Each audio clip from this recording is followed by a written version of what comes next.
And in a chamber with 52 Democrats, he only got 24 votes. I think it's a pretty clear sign that what people want is what we've had for 8 years, and predominantly in this administration, which is agreement with the legislature on a budget before it hits my desk. Only one time in the last 8 years have I had a budget come to my desk without agreement with the legislature. And then I had the ability to do what I needed to do through my constitutional authority. I do not want to do that. I would much prefer to have an agreement. I agree with the budget as it's been presented. It should be presented to me, but it must be presented to me holistically with Horizon and with the lottery bill. And so this is now up to Speaker Prieto. I would much rather execute the budget as presented by the budget committees, but I cannot do that without all of these things happening at the same time. And the Speaker knows that. He's known that for well over a week. And I was very clear with he and Senator Sweeney a week ago Tuesday. Nothing has changed. My position hasn't changed, and it won't change. Steve Sweeney and the folks in the state Senate and the governor's office have done what we needed to do to make sure the budget will be done on time and other priorities will be met. And I hope that now that the budget has been put up without the Vitale bill, and there were only 24 votes for it, that Speaker Prieto goes to the will of his caucus and puts the Vitale bill and the lottery bill up for a vote. Those will be approved. I'm confident they will be. I then believe a budget would be approved, and then we could all get on with the rest of the work we need to do this summer and not be worried about any of this. So very gratified by the work that was done in the Senate. It was a lot of hard work for us to work with our colleagues on both sides of the aisle to get this done. This now, so everyone understands, represents a bipartisan agreement. You have Republicans and Democrats voting together on this issue. And the only obstruction left is the Speaker, who for some reason has decided that the interests of a multi-billion-dollar insurance company are more important to protect than the people's ability to have their government remain open and operational. I don't understand it, but the Speaker will have to explain it for himself. And the best thing for him to do at this point, in my view, is to put the bills up for a vote, let them be voted on by the Assembly, and then we sign the budget, we sign those bills, and we let people go for their holiday weekend. I'm prepared to do that, and I'm prepared to stand by my agreement with the legislature to do that with the budget, but it's all a package, all needs to be done together. I'll take a couple of questions, and I got to go. Matt? Governor, the Speaker in a press conference today pretty much accused you of putting this in kind of at the last moment, and it wasn't part of the original package when you were negotiating the budget.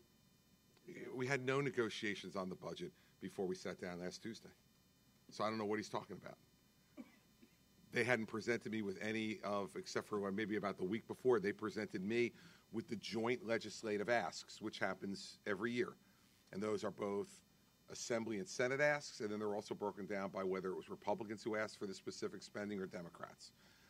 That didn't happen until a week before the meeting I had with them. I had time to consider that, and then we sat down a week ago Tuesday and had a meeting. So the Speaker, is just not remembering it correctly.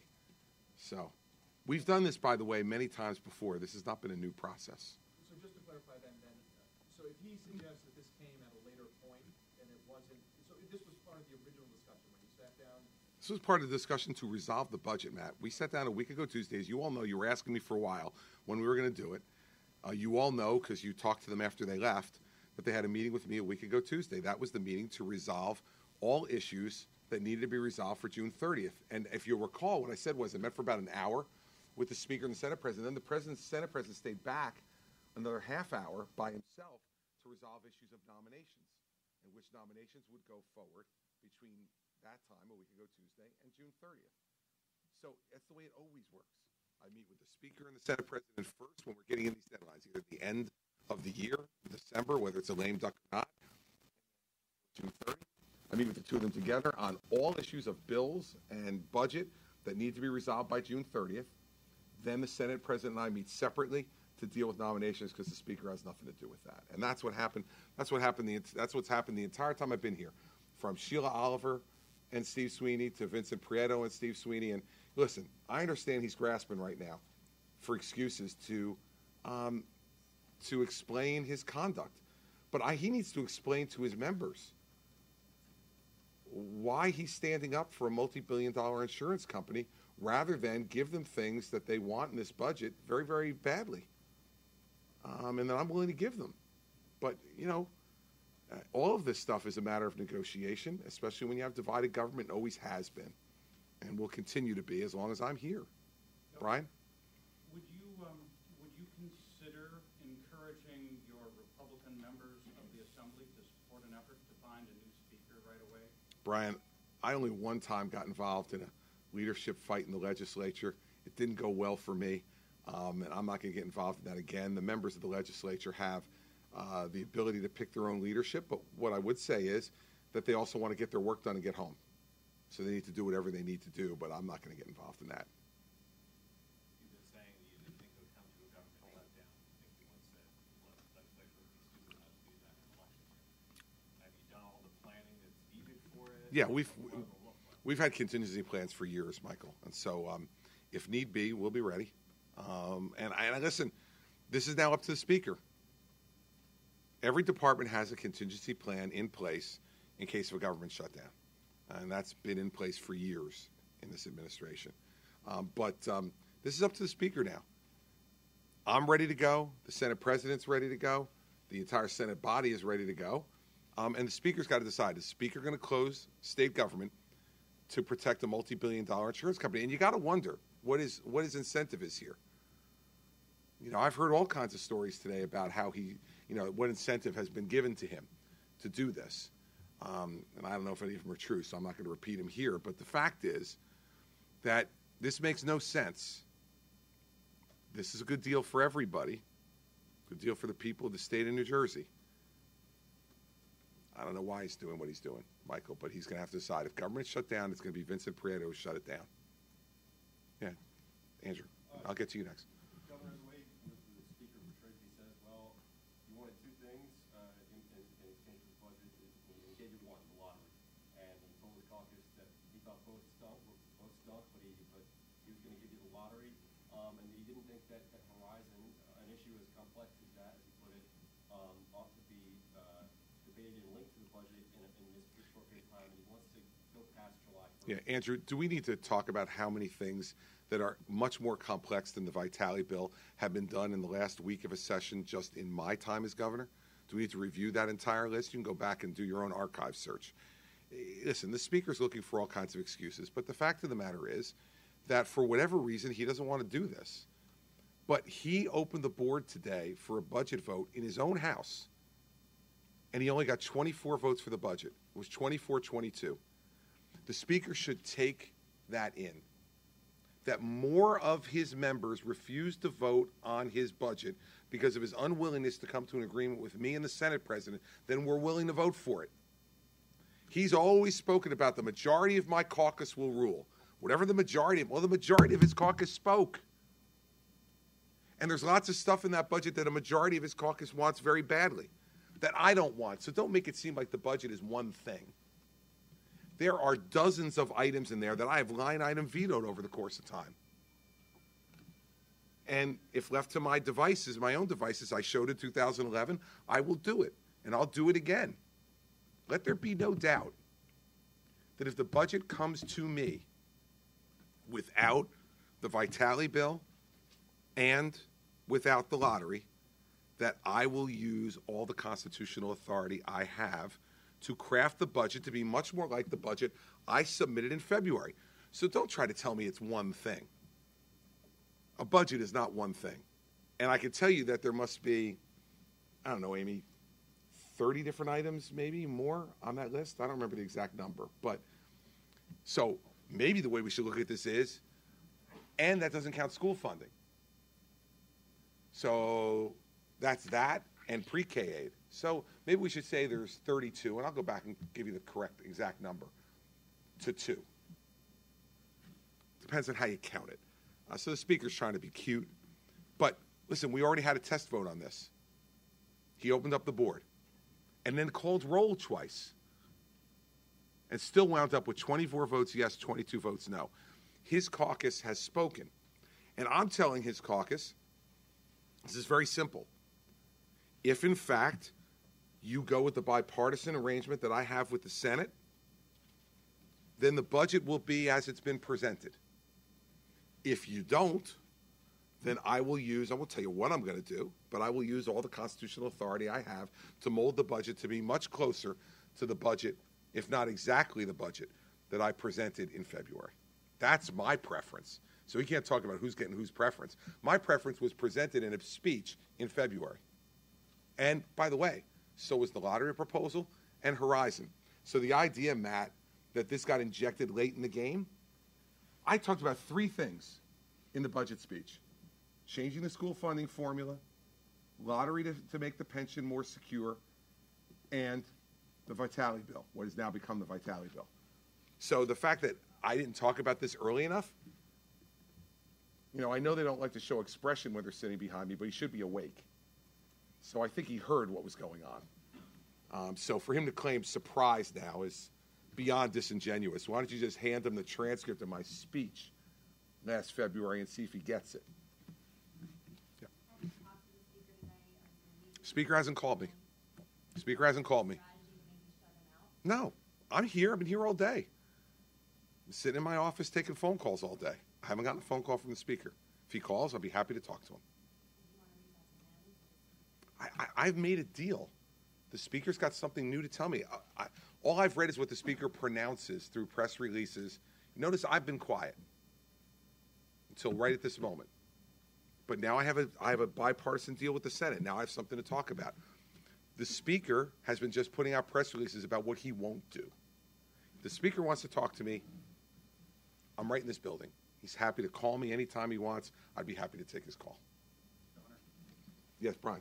If the Assembly, for example, does not make a deal with you tomorrow and perhaps would come back on Saturday, would state parks be open on Saturday? I don't know, Brian.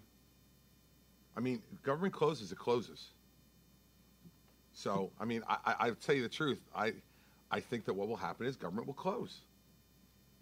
The state parks are part of government. I mean, he's playing a very dangerous game here for reasons that I can't even begin to understand. And this is all about him now. Over time I've had my conflicts with both the Speaker and the Senate President, and they both gang up on me. But this is a situation where I have an agreement, a bipartisan agreement with the members of the Senate. Loretta Weinberg voted for the Vitality Bill today. I told you guys the other day, this could be the summer of love. Who knows? It's the 50-year anniversary. This could be the summer of love. So, the fact is that I have a bipartisan agreement. You can't get more bipartisan than me and Loretta Weinberg agreeing on something, right? And Vinny Prieto can't find his way to agree with something that Loretta Weinberg agrees with me on? I got to tell you, that's a little bit disturbing. So, yeah, I'm going to get into the hypotheticals, Brian, but, yeah, Dustin. Governor, fair or not, if the government does shut down over this agreement, you are going to be blamed by a lot of people. I don't care. Why not take? I don't, Dustin, Vincent Prieto said that he would entertain this bill after. let me tell you something. When Vincent Prieto says he'll entertain it later, I never pay you today for a hamburger tomorrow. Okay? It's an old philosopher, I think, Wimpy from the Popeye cartoons. I never pay today for a hamburger tomorrow. We get our business done by June 30th. They're never coming back. Come on, Dustin. They're not coming back. They're in an election year. You think I'm a schmuck? Come on. They're not coming back. They'll leave on June 30th when the budget's done, and he'll say, oh, well, I have a lot of campaigning. I can't get my members back. They're very busy. And then we'll see you in lame duck after there's a new governor. No. We get our business done now. Now. Governor, so you said if you don't get the Vitality Bill and the lottery proposal, that you're going to use your constitutional authority to craft a budget much more like the one you presented in February. But so what I'm confused about here is why would you agree to sign off on supplemental spending that otherwise you don't want to be in the budget since the Horizon Bill isn't actually going to generate an equivalent amount of money? Because all of you think that that's why I'm doing the Horizon Bill. Because that's what Horizon's told you. And that's not why I've been doing the Horizon Bill. It is the long-term concern that I have about Horizon And I agreed to let there be no revenue generated by this until after I leave. Because it's not why I did it. You know, you guys take and reprint, as if it's gospel, tablets, the press releases generated by the money machine over at Horizon. And by the way, I heard some debate on the floor of the Senate by those who oppose it saying the money should be returned to the policyholders. The only profit that Horizon generates is off of two things in the last year: Medicaid and investment income from their capital. The money that is excess in profit is being returned to where it should be returned to, which are the taxpayers, because their extraordinary profit is from Medicaid, which comes from state and federal taxpayers. So, and by the way, as to why would I be willing to compromise, if I was standing up here and saying that I wouldn't be willing to compromise, you'd be asking me the exact opposite question. Well, Governor, it is divided government. Why wouldn't you be willing to be compromised on some of this spending, even though it's not your choice? I'm willing to compromise. That's what divided government is all about. But I'm not willing to capitulate.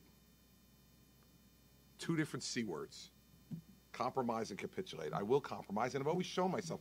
Why do you think we haven't had a government shutdown here since 2006? Because I've been willing to compromise, but I am not willing to capitulate. And that's what, and by the way, it's not me alone who feels this way. The New Jersey State Senate just voted.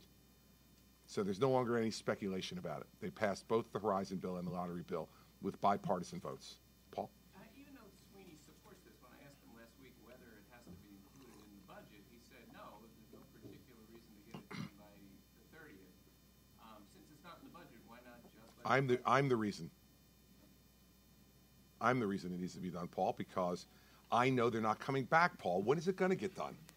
You really think they're coming back between July 1st and Election Day?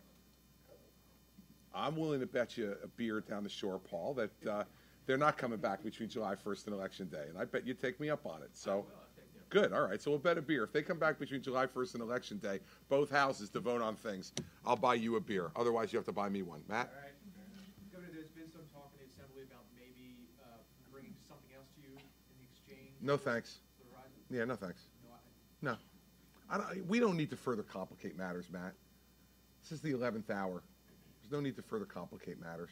I know there's been all kinds of rumors that I'd be willing to trade something else out for that. I've heard all those rumors. not even a book deal? No. 6 months to go, baby. I can wait. The fact is, I'm not willing to trade anything else for this because, listen, I was standing before you a week ago announcing that these folks are not doing their job at Horizon, are being fined $15 million for not doing their job. And by the way, the reason we can't give you that letter is because in their contract it says we can't give them the letter. Now, I wish I would have got a chance to see that contract before it got executed. I would have never agreed to that. And there's going to be a lot of things we're going to be doing now that I'm aware of this issue to make sure that transparency is even bigger regarding the insurance companies in this state. But that will come in due course. First, let's get our work done. Anything else? Good. Governor? Sure.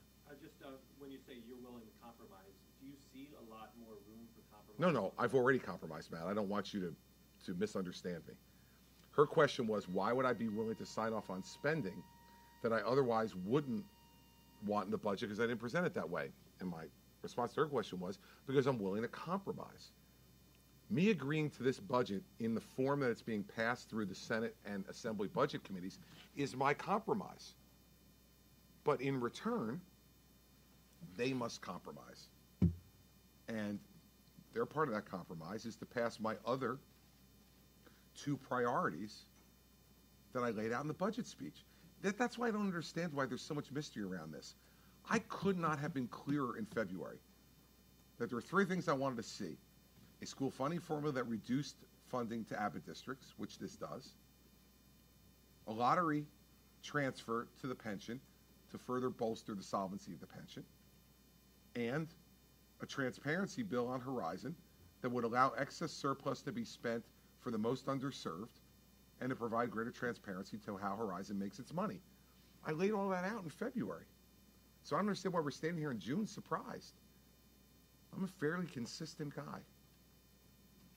So I've already compromised, Matt. So please do not write that I'm willing to compromise more, because I am not. You've had 1,000% batting average on things you've laid out in your budget speech and that have got enacted by June 30th in the past. I mean, haven't, things you've proposed in budget. I proposed, well, because I used to propose a lot more. I used to propose a lot more things, Charlie. Yeah, I only proposed 3 this time. Well, listen, when you become governor, you can sell out. I prefer not to. I mean, you and Racciopi, I mean, what is this, like the weak spine of the Bergen record? For God's sake, Racciopi's like, why don't you just take it and go home? No, I'm not going to. That's not the way I got here, and it's not the way I'm leaving, okay? I bargain directly and honestly. They've known since last Tuesday, you want this, I need that. That's the way divided government works. And we hear all this stuff in Washington from people about how they hate that the Republicans and Democrats don't work together. All I hear on cable news is, if the Republican they ask Republican senators, would you speak to Democrats? They ask Democratic senators, would you speak to Republicans? Here in New Jersey, you got a Republican governor and a Democratic legislature, and now you have a Republican governor having a deal with one branch or one side of the legislative branch controlled by Democrats. There should be champagne here. Streamers. There now can be fireworks because of what I did yesterday. Sparklers. I don't understand why Elise is. I saw Elise yesterday, and she's really the person who inspired me to sign that bill last night. She was in a beach chair with a beach hat and sunglasses at the press conference, and I thought to myself, no sparklers. What was missing in that picture was you having a sparkler in each hand. And I said, let's get back here. Let's sign this damn bill now so that Elise can come to my next conference with sparklers in her hand. It would be great. Phil? Can I get one last one here? Sure you can. You seem unwilling to move off your position. The speaker seems unwilling to move off of his. You alluded to it a bit earlier. Does it look like we're headed for an inevitable government shutdown in less than 48 hours? I don't think anything's inevitable, Phil, but it's up to the speaker. See, this is not my position. It's now our position. It's the position of the executive branch and the state senate. Our position. Not mine. Ours. So, the speaker is opposed to our position. It's not a good place to be. You have a bipartisan agreement here. He should get on board. Time to get on board. Governor, Brian? One clarification, you said there are not going to be any fireworks. That would presumably include a shutdown of State Park, correct? No, I said there wouldn't have been any fireworks if I didn't sign the bill. Now I signed the bill, so now there's going to be sparklers and... The State Park issue. That Again, Brian, when the government shuts down, the government shuts down. down. The follow-up question I have is this $300 million transfer that you're... It's not $300 million. Please stop. Let me just tell you how this happened. Based upon their 2015 financials, Dobie calculated their excess reserve in 2015 to be $300 million. That number is less in 2016. But when I gave the speech in February of 2017, they did not yet have their certified 2016 financials. So Dobie could not calculate for me how much it is. It's less based on their 2016 financials than their 2017. But the bill, the old bill and the Vitale bill, always provided that the excess reserve would be calculated based upon certified financials in the year following the year that was completed. So $300 million was a number based upon 2015. That was the number we knew in February of 17 when the speech was made. Once that changed, the number changed also, as it would change every year depending upon the performance of Horizon. So this is, again, another boogeyman that the lobbying team, the 10 inside lobbyists and the 5 outside lobbying firms hired by Horizon, along with the trucks with the video cameras and the people in the blue shirts who I'm sure were getting paid by policyholders to be here, that's their number from 15. The number from 16 is closer to about 170 billion. And all of that would be used, though, for basically... All of it could be used, Brian, at the discretion of the Dobie commissioner, or under the Vitale bill, it could be used by Horizon directly. If they come up with a plan to spend that money in a charitable way to meet their charitable mission that's approved by the Dobie commissioner, it never comes to state government. I mean, that's why all this stuff about taking away all the reserves and all the nonsense is just people who are reading talking points from Horizon, not reading the bill. And I understand that's what they get paid for, a lot of money, $1.4 million for Bill Kastner. Think about that. I don't know what he was making as an assembly staffer, but wow, $1.4 million. And he just lost the vote in the Senate. Yeah. Governor, I'm confused as to how Dobie could have calculated excess reserves for 2015 when there is no statutory definition of excess reserves. And It's above the 550. No. That's It's RBC ratio. it's That's above not the. in statute, and you're It's not in statute. But Dobie has discretion to do that. No, but your own Dobie commissioner, Richard Bottolato, Yeah, I know him. testified in the budget hearing that there is no definition of excess reserves. In That statute. 50% It's, is that's the based on blues. yeah, That's the blues standard. So they had claimed that anything below that would take them out of the blues. We don't want to take them out of the blues, so we'll take anything that's above that. I don't know why you don't understand that. Governor, Matt. Kevin O'Toole in the Judiciary Committee said today, suggested that Kim Guadagno gave a quid pro quo to Doug Steinhardt about his wife's nomination for parole board. This was during Trudy Steinhardt's hearing. And he said that the lieutenant governor owes the Judiciary Committee an explanation and that she should testify before them. And then Nick Scutari said he might even subpoena her if necessary. What do you think of that? Do you think she owes the committee an explanation? Oh, I hadn't even heard about that, Matt. I was focused on this other stuff. I wasn't focused on that. So I don't know. I'll have to go back and look at what Kevin said. I wasn't listening to that, so couldn't help you on that one. All right. Thank you all very much. Thank you.